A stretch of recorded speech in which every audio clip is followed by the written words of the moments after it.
नहमदुहु व नुसल्ली अला रसूलिहिल करीम अम्मा बाद फ़अऊज़ु बिल्लाहि मिनश्शैतानिर रजीम बिस्मिल्लाहिर्रहमानिर्रहीम। लैलतुल क़द्र में क्या ख़ास इबादत करें और किस तरह से अपने गुनाहों की माफ़ी तलब करें।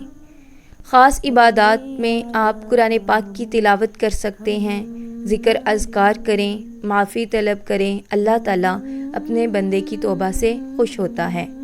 हज़ूर अकरम सल्लल्लाहु अलैहि वसल्लम ने फरमाया, एक आदमी गुनाह करता है, फिर कहता है ए अल्लाह मेरा गुनाह माफ़ कर दे, तो अल्लाह ताला फरमाता है कि मेरे बंदे ने गुनाह का काम किया और उसे इल्म है कि उसका कोई रब भी है जो गुनाहों को माफ़ करता है और उन पर मुआवज़ा करता है। मैंने अपने बंदे को माफ़ कर दिया।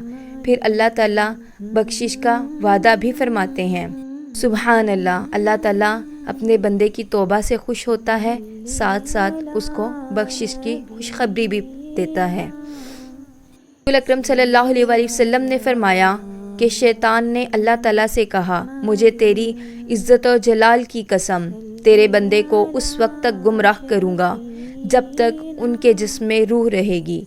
और अल्लाह ताला ने फरमाया, मुझे अपनी इज़्ज़त और जलाल की कसम, जब तक वो मुझसे माफ़ी मांगते रहेंगे मैं उनको माफ़ करता रहूँगा। सुभान अल्लाह। कोई गुनाह सरज़द हो जाए तो माफ़ी तलब कर लें इससे पहले कि तौबा का दरवाज़ा बंद हो जाए। इससे ये भी पता चलता है कि अल्लाह ताला को माफ़ करना पसंद है।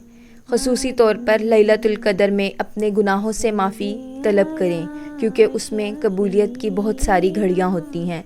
कुरान पाक में इस तरह से आता है कि अल्लाह ताला किसी को अज़ाब में उस वक्त तक मुब्तला नहीं करता जब तक वो इस्तग़फ़ार करता रहता है। मतलब इस्तग़फ़ार करने वाले लोगों को अल्लाह ताला अज़ाब में मुब्तला नहीं करते। कुरान पाक में एक और जगह पर इस तरह से बयान फरमाया गया है, वतूबू इलल्लाहि जमीअन अय्युहल मुमिनून। ए मोमिनो, सब मिलकर तौबा करो, अल्लाह ताला माफ़ फरमाने वाला है। क़यामत के दिन उस शख्स के लिए खुशखबरी होगी जो अपने नामाए अमाल में कसरत से इस्तग़फ़ार पाएगा।